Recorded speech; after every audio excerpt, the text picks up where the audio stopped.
Bonjour Pierre Lelouch. Bonjour Monsieur Desarbres. Merci beaucoup d'être là, invité de la grande interview CNews et Europe 1. Vous êtes ancien ministre évidemment, spécialiste des questions internationales et auteur du livre Engrenage chez Odile Jacob. On va en parler, mais tout d'abord évidemment on va parler de ce qui se passe en Israël et à Gaza et dans la région. Benjamin Netanyahou a dit hier soir que c'était le début de la fin de la guerre à Gaza. Est-ce que ça veut dire qu'avec la mort de Yahya Sinwar, le Hamas est à terre ? C'est trop tôt pour le dire.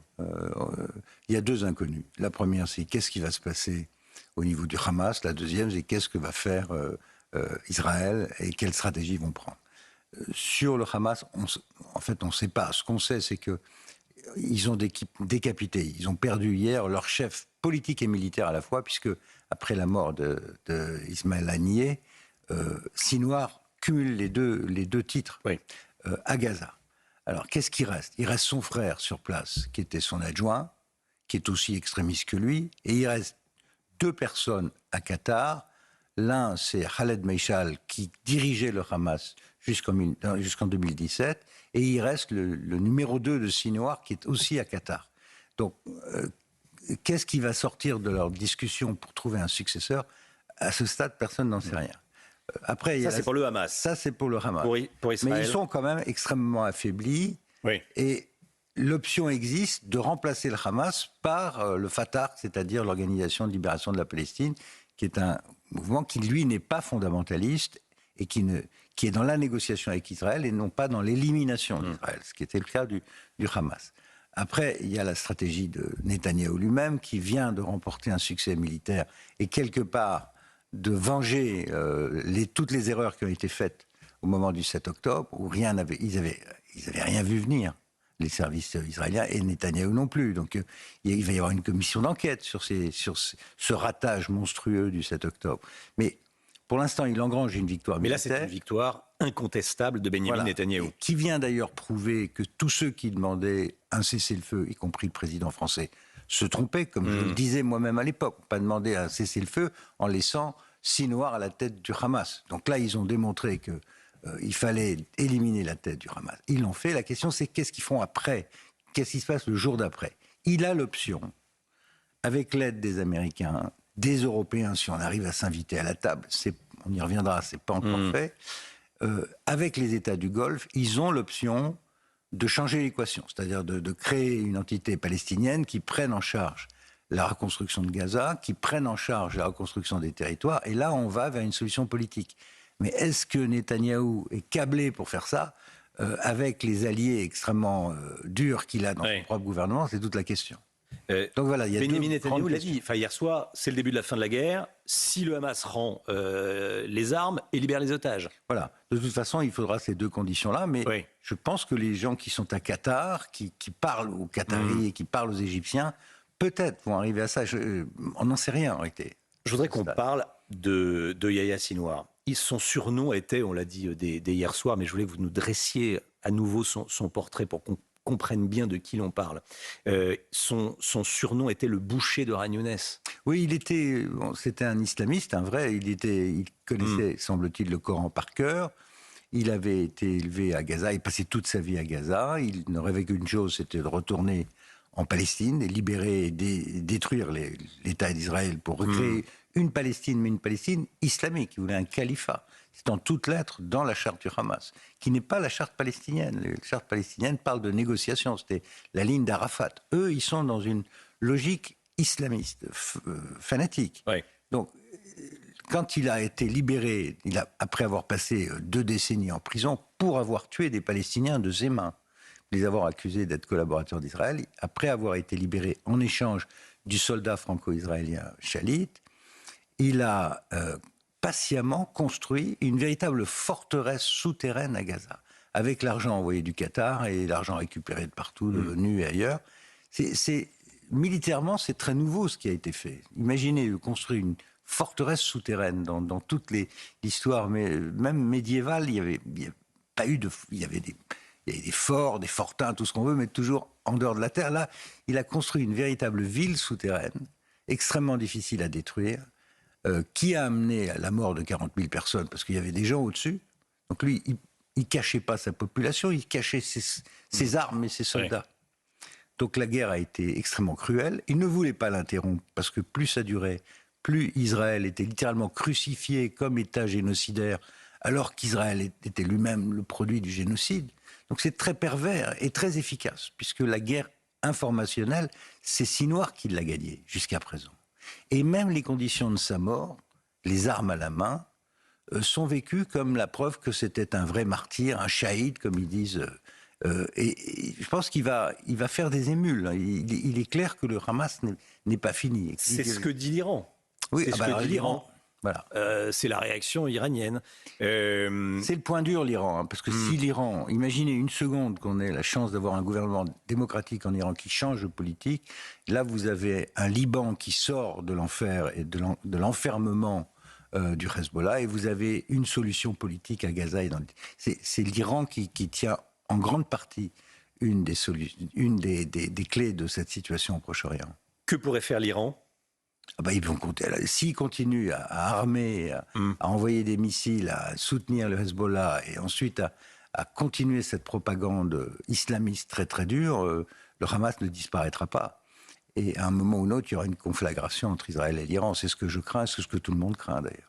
Je voulais qu'on parle des otages. Depuis un an, c'était la priorité de détruire le Hamas, de tuer Yahya Sinwar, de tuer tous les leaders du Hamas, le mouvement terroriste Hamas. Maintenant, est-ce qu'il y aura plus de chances de retrouver les otages? Et est-ce que Tsahal va se concentrer encore plus sur la libération des otages? Oui, mais encore une fois, on est dans une situation complètement déliquescente où il y a beaucoup d'unités du Hamas dispersées partout. Il y a d'autres branches aussi de l'organisation terroriste. Donc en fait, personne n'en sait rien. Je ne sais même pas s'ils arrivent à communiquer entre eux. Donc, on va voir ce que disent. Le plus urgent, à mon avis, c'est de voir ce que disent les chefs du Hamas à Qatar. Et après, sur le terrain, c'est l'armée qui va essayer de retrouver les otages. Il serait, évidemment, l'idéal serait que les gens se rendent et rendent les otages et qu'on passe à une phase beaucoup plus pacifique. Est-ce qu'ils vont le faire ? Moi, je vois les communiqués ce matin du gouvernement iranien. Ils continuent à fond à pousser à la poursuite de la guerre. Donc, c'est pas très... Je voulais qu'on parle d'Emmanuel Macron.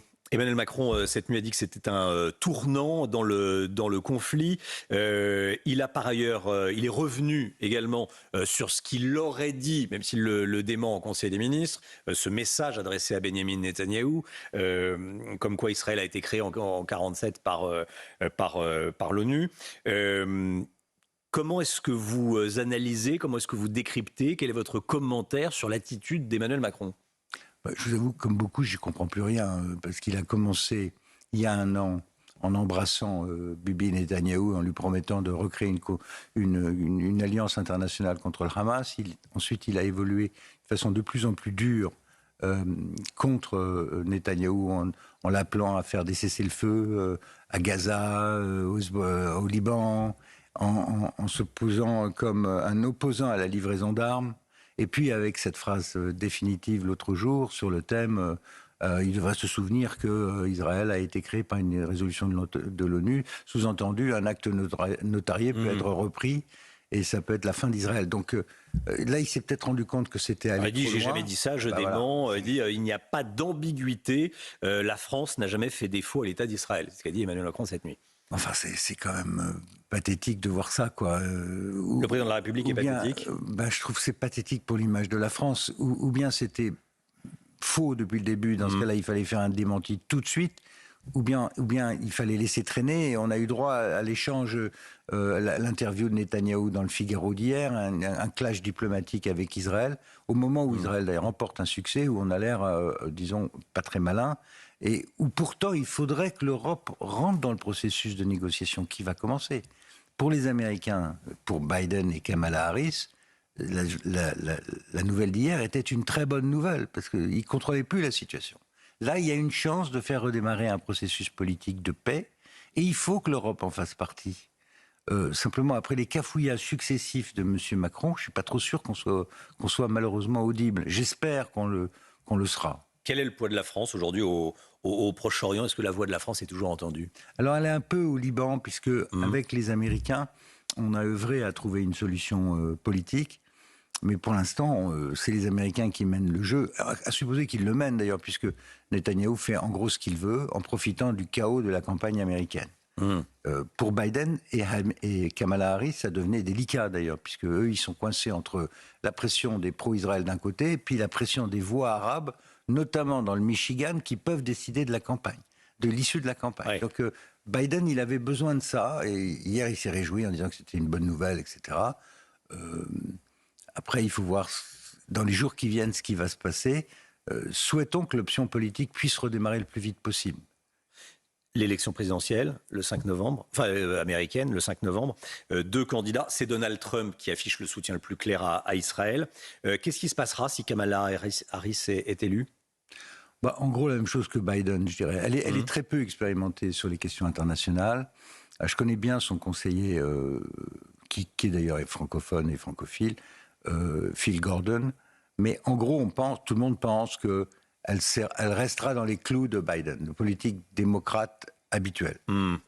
Soutien à Israël indéfectible. Soutien à Israël, mais recherche d'une solution pacifique, etc. Donc ils vont rester dans la même ligne qu'aujourd'hui, avec un effet pas très convaincant, parce qu'ils n'ont pas... Alors même qu'ils contrôlent les livraisons d'armes. Ouais. Je pense que Trump, lui, sera... D'abord, je pense que Trump est en train de remonter, là, que l'élection est extrêmement serrée. Alors, impossible de savoir qui va l'emporter, mais Trump a des chances de revenir. On dit que ça pourrait se jouer à quelques milliers de voix. D'où le rôle des voix arabes dans l'État du Michigan. Dans votre dernier ouvrage, Engrenage aux éditions Odile Jacob, Engrenage, la guerre d'Ukraine et le basculement du monde.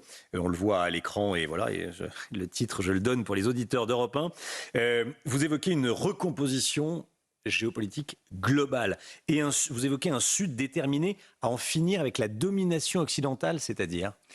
Il se passe que la guerre d'Ukraine a montré que cette guerre de blancs en Europe n'intéressait personne en dehors des Blancs et des Européens, quoi. Et que le Sud global n'avait rien à faire. Le Sud global, c'est l'Afrique du Sud. Et ceux-là, ils nous reprochent d'être focalisés sur l'Ukraine, d'aider l'Ukraine et pas d'aider les Palestiniens. C'est pour ça que je dis que la guerre a métastasé au Proche-Orient, parce qu'on voit bien que dans le Sud, la guerre au Proche-Orient est vécu comme une punition coloniale imposée par le juif. C'est-à-dire qu'Israël n'est pas la victime. Israël a été attaqué. Israël est un pays accessoirement démocratique, le seul démocratique dans la région.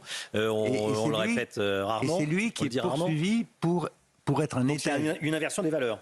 Une complète inversion des valeurs où Israël est poursuivi devant la Cour internationale de justice par l'Afrique du Sud, auréolé de la guerre contre l'apartheid et Mandela, etc. Et on poursuit Israël pour génocide.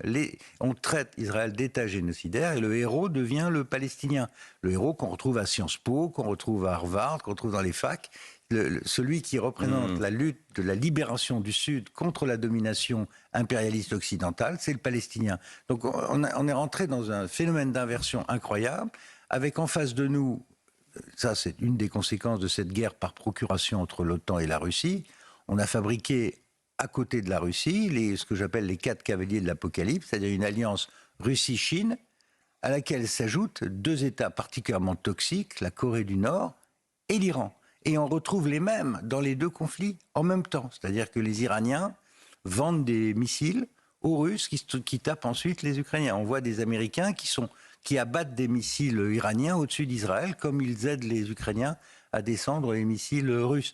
Donc vous voyez, les 2 conflits se sont imbriqués et c'est une très mauvaise nouvelle pour l'Europe parce que ça devient le même théâtre stratégique. Si je vous suis, vous nous prédisez des temps compliqués, des temps durs pour l'Occident, pour le monde occidental. Clairement, on est rentré dans un cycle de violence et de guerre. C'est l'inverse d'il y a 30 ans. Il y a 30 ans, au moment de la dissolution du pacte de Varsovie, de l'Union soviétique, c'était la fin de l'histoire, l'espoir de décennies de paix. Et on voit qu'on a fini cette phase de l'après-guerre froide et qu'on rentre avec cette guerre directe au centre de l'Europe, plus les conflits qui s'accumulent au Proche-Orient et en Chine, autour de Taïwan. On est entré dans une phase beaucoup plus violente où la guerre devient une réalité un peu partout dans le monde. Il y a quelque chose comme 100 ou centaines de conflits, des centaines de millions de gens qui sont poussés dehors par la faim, par les conflits. Donc on rentre dans un monde très très chaotique qui va être un véritable test pour la survie de l'Union européenne telle que nous la connaissons aujourd'hui. Parce que la question, ça va être... Il y a deux questions qui vont se poser. La première, c'est qu'est-ce qui va se passer en Ukraine après la guerre ? Et l'après-guerre commence bientôt. En 2025, il y aura une solution politique. Et qui va s'occuper de la sécurité de l'Ukraine après la guerre ? Est-ce que c'est l'Amérique qui s'en va en Asie ? Ou est-ce que c'est les Européens ? Défi considérable pour les Européens.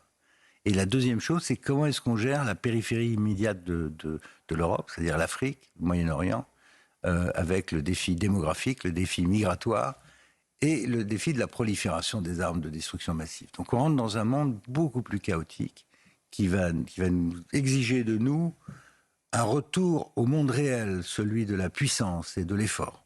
Défi au sud et défi à l'est. Merci beaucoup Pierre Lelouch, c'était votre grande interview. Merci d'être venu.